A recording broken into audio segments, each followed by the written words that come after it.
Hello, and thank you so much for clicking this video. I'm Anthony White, and you're watching a new year, a new season of The Experience. So, one of my favorite things to do while ironing my Army uniform and preparing for the work week was to watch two very favorite shows of mine, Real Housewives of Atlanta, if you know, you know, and Thicker Than Water. It was a Bravo reality television show that followed the life of famous recording artist Ben Tankard, his wife, prosperity mogul herself, Jewel Tankard, and their adult children, which included Marcus and his wife, Latisha Tankard. I recently had the opportunity to sit down with the couple to speak about a very personal battle that they both fought using the strength of their marriage, their faith, and their family. Such a good interview. Take a look.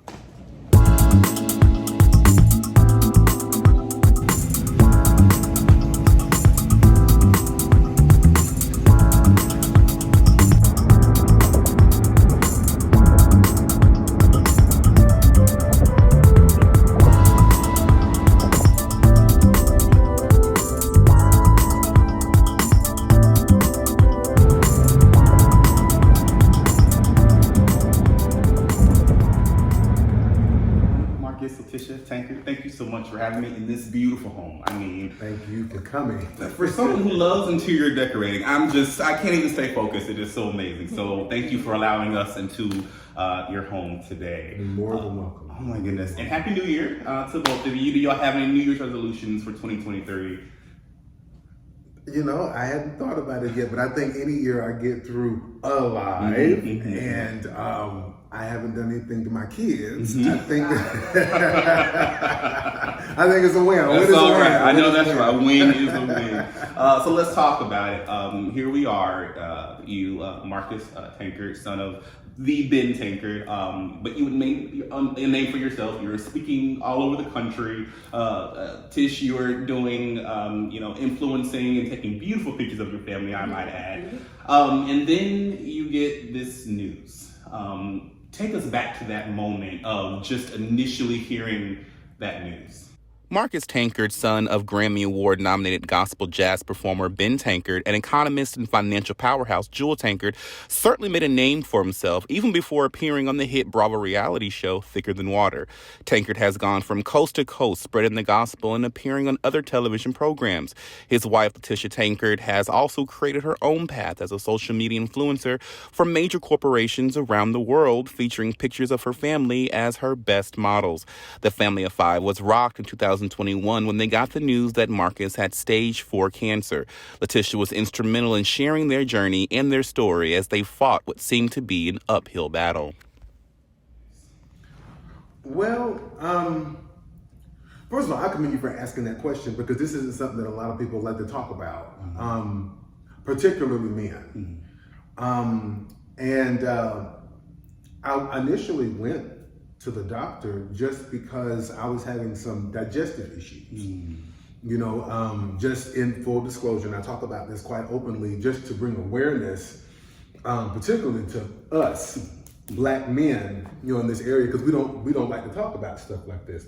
Our health is not as prioritized as it should be, so we overlook things. So I was having blood in my stool, and it would come and go. But when we got to Houston, it came and it was unusual. It was with more regularity. So I knew I needed to get it checked out. So I was thinking they were going to say something like maybe colitis or hemorrhoids or something routine. Yeah. Because I've dealt with hemorrhoids on and off or whatnot. So I didn't know. Maybe it was time to have this situation surgically removed, or dozens of things go through your mind. But cancer was not what was on my mind. So I went and I did the colonoscopy, super simple procedure. They put you to sleep. You're not awake for any of it. You wake up out of it once the procedure's over. And the doctor told me that day, he said, well, I see a large tumor. And so we need to test this and see what it is. So he biopsied while I was in there. Under the procedure and whatnot, and it came back. We went back for my results the next week, and they said, yeah, this is cancerous. But we knew it was going to be cancer because the doctor kept insisting that, oh, bring your wife with you, bring your wife with you. So Yeah, make sure you didn't come alone, something. you know. So obviously that's not something you expect to hear. It's not something that you are prepared to digest. So it takes the breath away from you. I mean, it was just horrible. But we had hope because the Lord spoke to us and told us to come to Houston and never told us why. So you didn't come to Houston for treatment. You were already en route. No, we were here. Okay. You know, we were in Clarksville. Mm-hmm. We lived in the same town, Our right? hometown, y'all. Yep. So it was time for us to buy a house. You know how you do? You pay off your student loans, pay off the credit cards, start saving the money. You know, what is it, 5% down? Mm-hmm. You know, so we knew what we wanted to spend, and we knew it was time to buy a house. And in the middle of all of that, the Lord said, "Do not buy a house in Clarksville." So it's like, well, where? Right. It's like we live in Clarksville. Now what? Where Yeah. else do we buy a house? Right. Yeah. We have babysitters in Clarksville. Our boys were in good schools in Clarksville. So like, what are you talking about? Where? And he didn't say anything to me for another 6 months. And then he said, "I need you to show up in Houston. I need you to show up in Houston." And I prayed that for days before I had said anything to my wife about it. And I said, "Well, I think we need to move to Houston." And she looked at me just like, "Houston?" I mean, like, she probably would have been more prepared to hear Timbuktu. Yeah, anywhere. anywhere other than It's so specific. Houston, Texas. You know, I don't like the heat, so if I was going to go somewhere, it would be north. Yeah. You know, that's one way I knew it was God, because I'm like, that's just too bizarre. And we, you know, made our way this direction in the sense of doing some exploratory trips. And my plan was to get here by Christmas of 2021. Yeah. And the Lord interrupted me. He said, "You are moving too slow. You need to get to Houston like I got yesterday." chills, like literally the hair. No, I mean, it was The hair in my head stood up.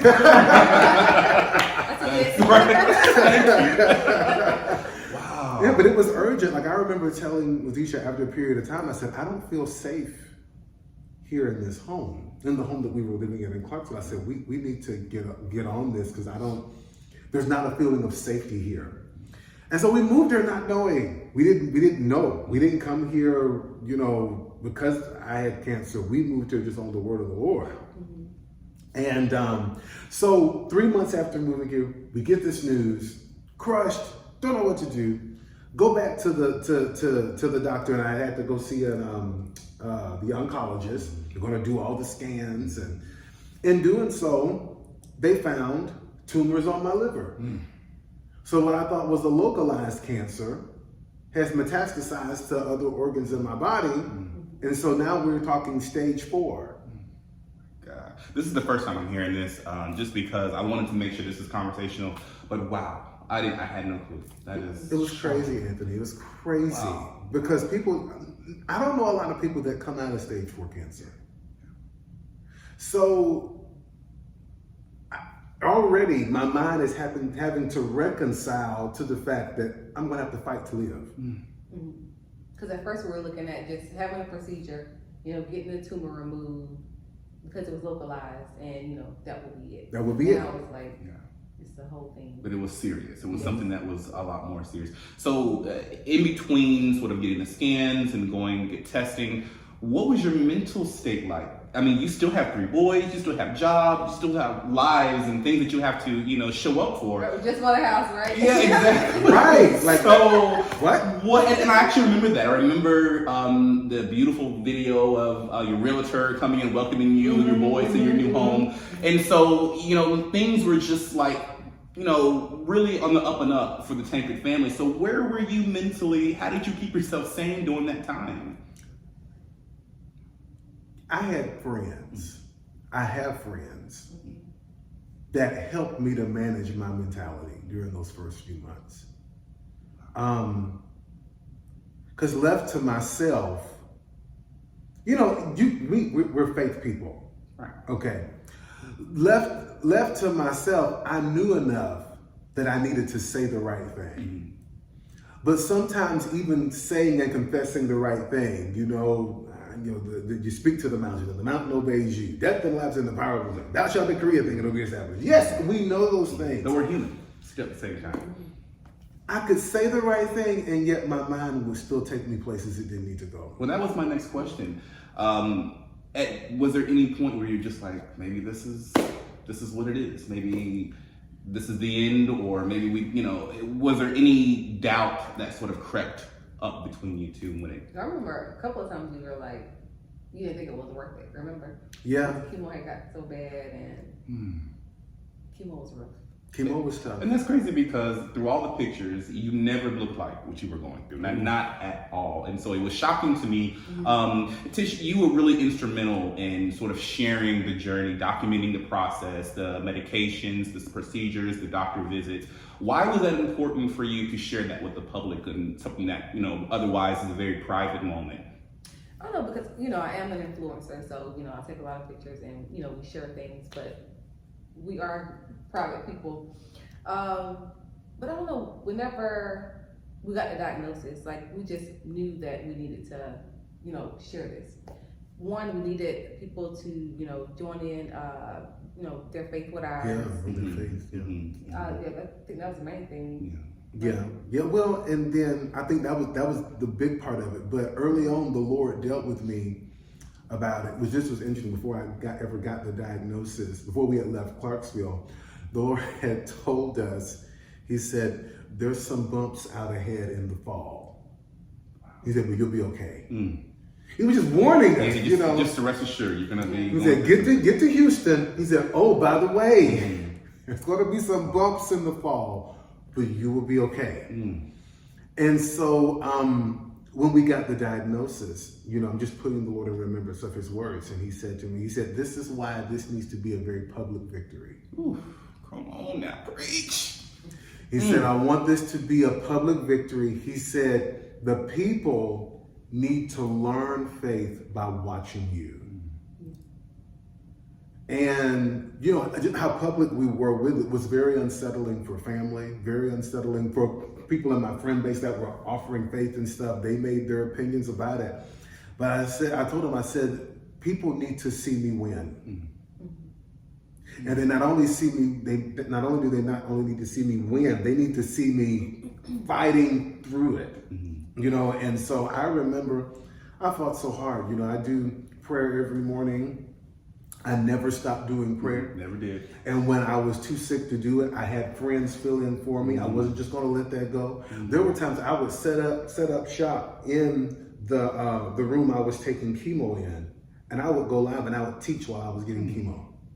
I said, people need to see me fighting. That is strength. You know what I'm saying? If we don't, and I told teacher multiple times, I said, if we don't believe this, if we don't believe this word like we say we do, then we need to stop teaching it. Just let somebody else teach that can live it. And so we fought. And, believe God all the way here. And you asked me what was one of the things that kind of kept me centered. Right. We had never heard of MD Anderson Cancer Clinic. Not at all. I'd never heard of it. Well, I wouldn't have any reason to. I was living at the time when I was in Clarksville. I wasn't coming in and out of Houston, so I wouldn't have any reason to know about the cancer clinic here.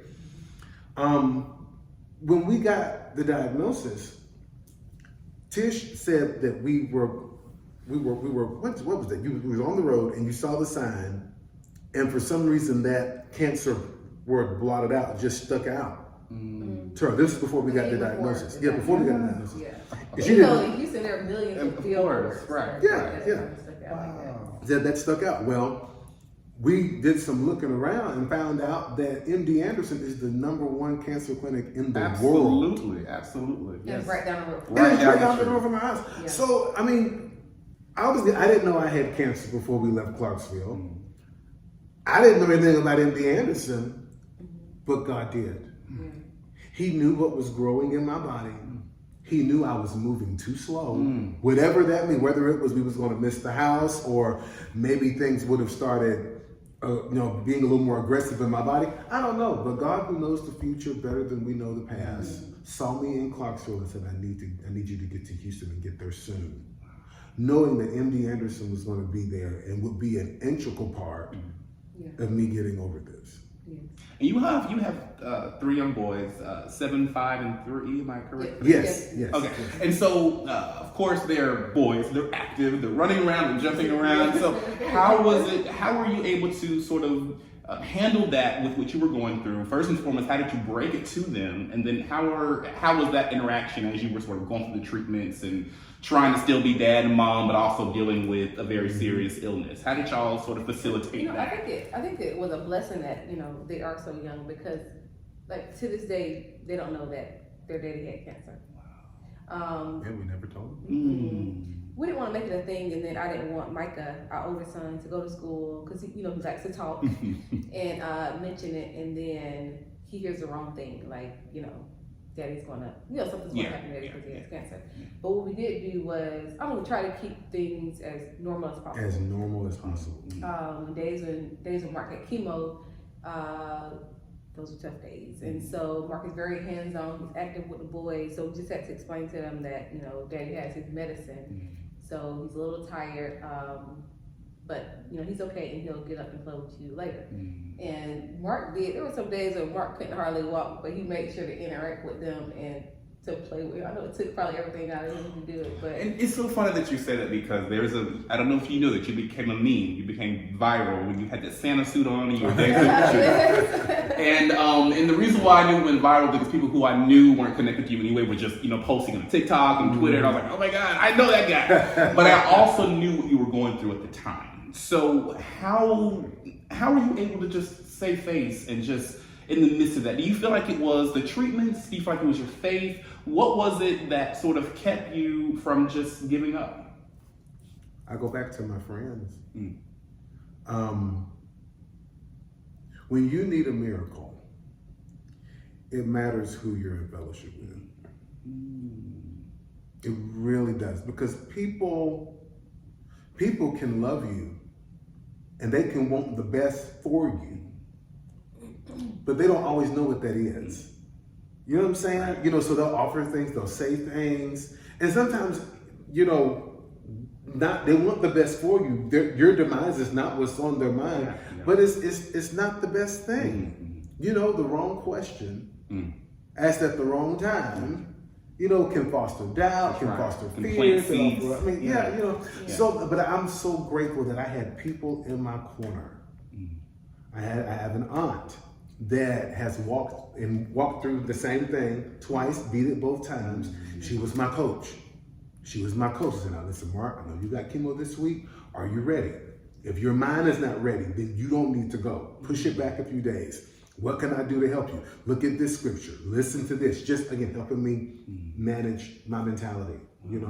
There's a couple over in Tulsa, Oklahoma that we reconnected with before I got the diagnosis. The wife and the husband were messaging me, hey, you got the victory today. You got the victory today. It's okay. You win. You win. You win.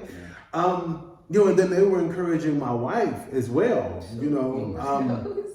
So we have a good community of support.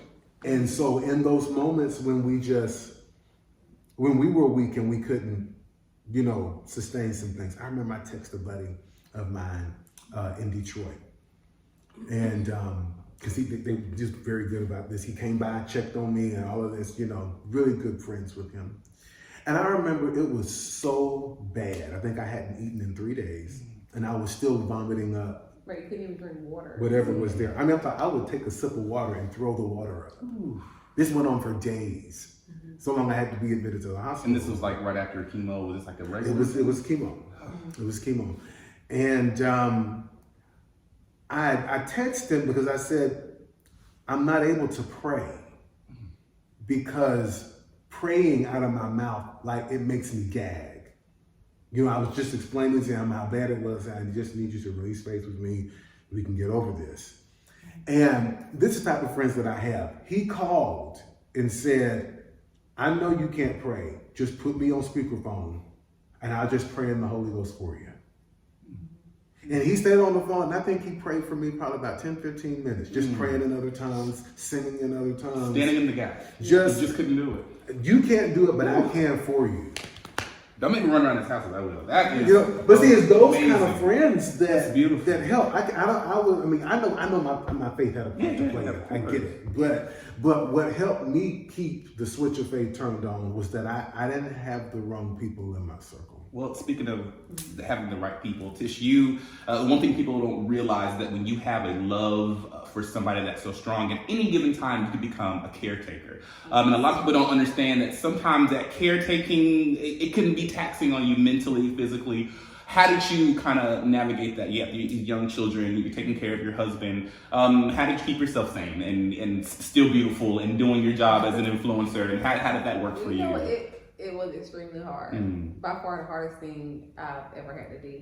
But one thing that really helped me was I had a lady to reach out to me. Her husband had passed away from cancer like 5 years ago.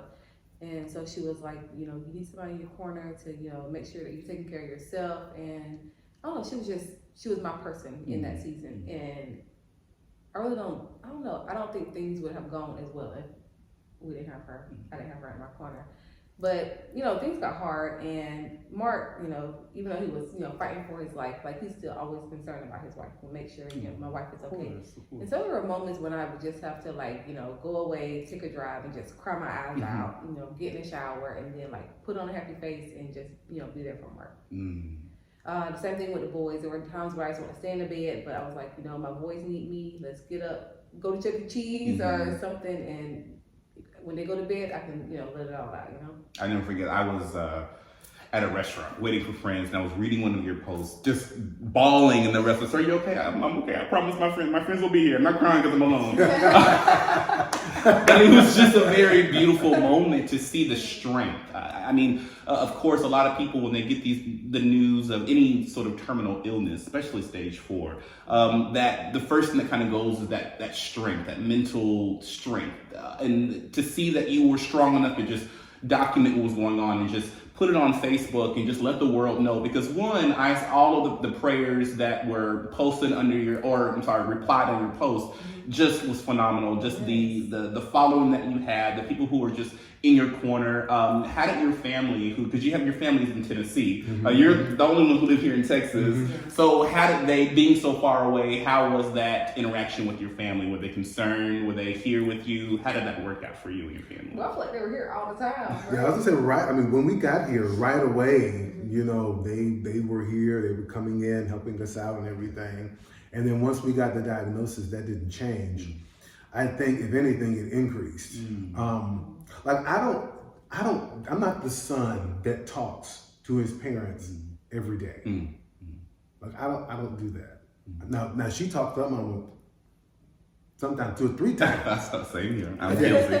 But I don't do that. Yeah. So when we got the diagnosis, a cadence began where I would talk, to my sister or to my dad, sometimes both of them, every day.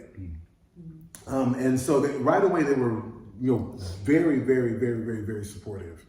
I want to say this because I don't want, I want to also cover this part as well. I had the support, for, inspiration and, my spiritual support.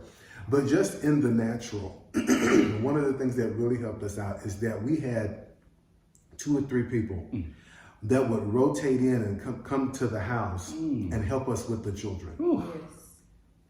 Wow.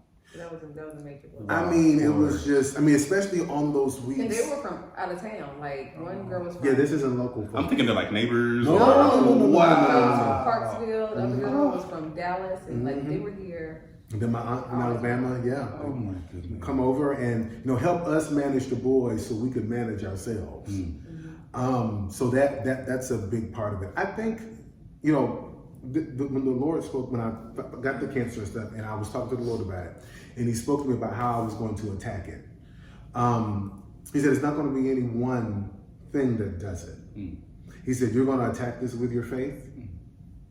He said, you're going to attack this from a medicinal standpoint. In other words, I had to do what the doctors told me to do. Now, some people, that's not what the Lord tells them to do. They sometimes God says, you're gonna fight this out through faith. Those weren't my instructions. I would have loved to have gone to a healing service and somebody lay hands on me and dry up, and then that's it. But that's not what he said. He said it's going to be using your faith. He said attacking it with the medicine, doing what the doctor said, and then I was going to hit it from a holistic standpoint. So I started taking the vitamins, the supplements, changing things out of my diet. For a period of time, I didn't eat meat at all. Now I eat meat on the weekend, but I don't do chicken, I don't do fish, I do mostly seafood. Now that's not a magic formula to get cancer free. That's just how you. It works. Instructions. It works because that's what he told me to do. And so that coupled with a believing, supportive village. I think people really stepped up. That is crazy. Blew our mind. So then, and what sort of for me sparked this whole sit down, and you tell me if I'm getting the story wrong, but you show up, I want to say it's October or September, you show up for a procedure or a surgery, and then what happens? Well, I'd already had one surgery because I had to go into my liver and remove parts of my liver to get those tumors out. Came through that with flying colors. And this was to be the last surgery, but the most major. Because it takes about 3 months to recover from it. Because what they were going to do, they were going to go in and remove the tumor and remove in my colon. They were going to go into my colon, actually into my rectum, and remove the tumor in the area around it. Well, because of the intensity of the surgery, they give you a colostomy bag while your insides heal. And then once your insides heal, which is after 3 months. Well, they told us it was going to be 6 months, remember? They said it would be closer to 4 to 6 months just because of where they were doing it. The location. And then they'll go back and they'll reverse it, and then you can use the bathroom normal, blah, blah, blah, right? So we were prepared for it. We had reconciled our mind to it. We just said, well, Lord, we just believe that it'll be supernatural recovery, supernatural progress. I was up running around a week after my liver surgery. So I said, you did it before, come on, you can do it again. We're ready for it. So I went and I got my scans, I got the COVID test, I went and met with the anesthesiologist. I gave all of my blood. You do all of the stuff, getting ready. Right, the aunt was here, ready for the operation. Everybody. My aunt had come in, everybody's ready. Okay, he's going under the knife. The last appointment that I was going to have that day before the procedure the next morning at 5 a.m.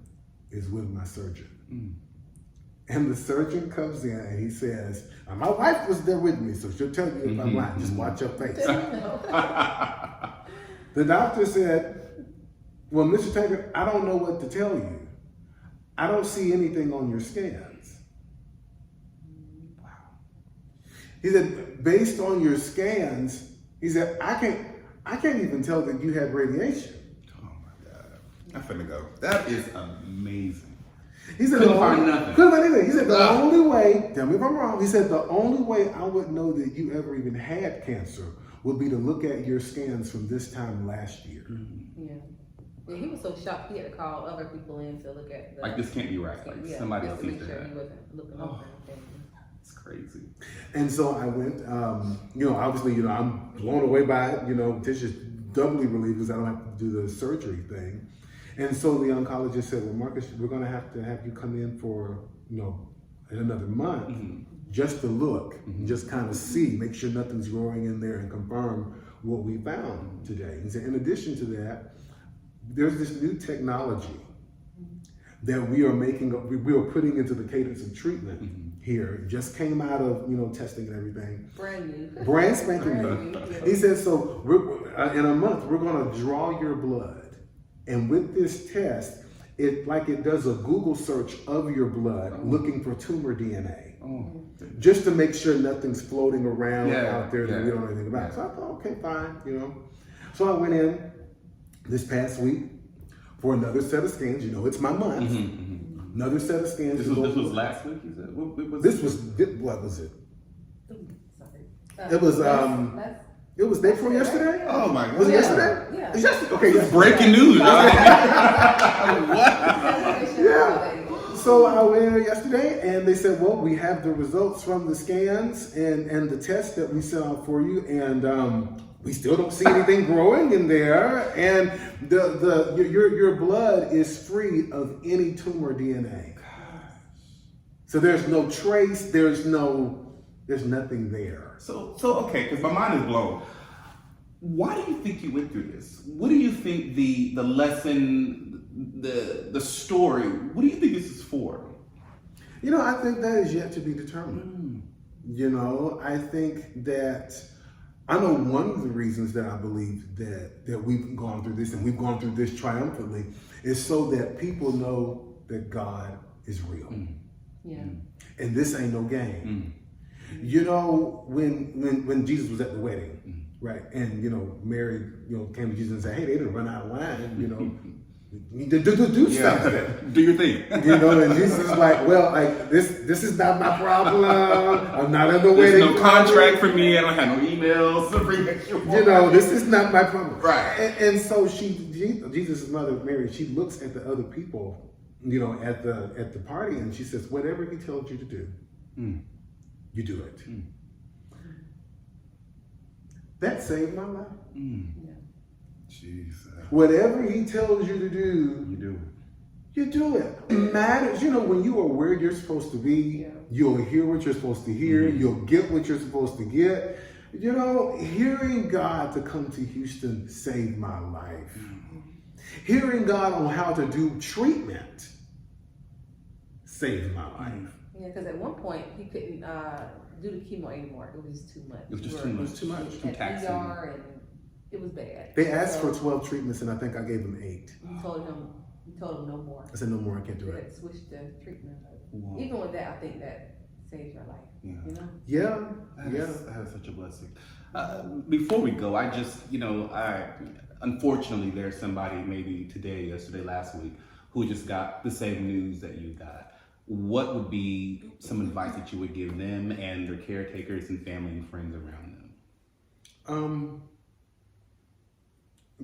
I would say this: you gotta fight. It's real simple. If you don't fight, you don't win. Wow. And so that doesn't mean that you won't cry. I don't consider myself a weepy type of person. I'm an emotional person, but I'm not one that's just given to just over in the corner crying all the time. I am. I'm trying to fight my tears back. And so because of that, if I'm brought to tears about something, it's because my insides are exhausted over it. And there were many days that I cried about this, but it didn't mean I couldn't fight. It didn't mean I couldn't just get up and do something. Sometimes the only faith I had was to get up out of the bed and go to the bathroom and go back. Wow. But if that's what I had to offer that day, then what they say, a win is a win. Wow. And we just kept fighting, crying, you fight, vomiting, you fight, in the ER, you fight. Sometimes fighting meant that I showed up at the doctor's office with a good attitude and I didn't give people grief. Them receptionists and them doctors and nurses, they're just trying to help you. They're just trying to help you. Right. So just showing up with a good attitude. Sometimes fighting for me some days, I have boys, 3, 5, and 7. They're just like, everybody else's kids. They want you to look at everything. Look at this, and look at this, and look at this, and look at this, and look at this, and look at this. Sometimes fighting was looking at the thing the 47th time. Showing interest when you just want to go to sleep. You know what I'm saying? Absolutely. We know the word and the fight of faith, we're fighting the word, but sometimes the biggest fight for me was just showing up. But if you fight, you'll win. Man, let me tell y'all, I could do this, but I promise you, this is amazing. First and foremost, my mom wanted me to give you a message. She's been through it twice, and she said, you tell Marcus and Latisha that he is healed in Jesus' name. So I want to make sure that I sent that, and all my family are rooting for you. And we just love you, and I'm just blessed to be in the presence of such strength and just the power that you took over the situation with your faith and your strength has just been inspiring to many people. So first and foremost, we want to thank you. Thank you for sharing and documenting the process. And we are so excited to see what's up next for the Tankard family. Man, best is yet to come. Oh my goodness. Yeah. Thank y'all. I'm done. I can't do no more. Thank y'all so much. What did I tell you? Such a great interview. I'm still, my mind is still blown. I mean, so inspiring. I just want to thank Marcus and Latisha Tankard again for opening up their home and allowing us into a very personal part of their life. But that's not all. We have so many great interviews coming this season, so be sure to join me next week when I speak with co-owner and co-founder Terrell Davis as he talks about the newest thing popping in the city. All right, guys. Again, thank you so much for watching another episode of The Experience.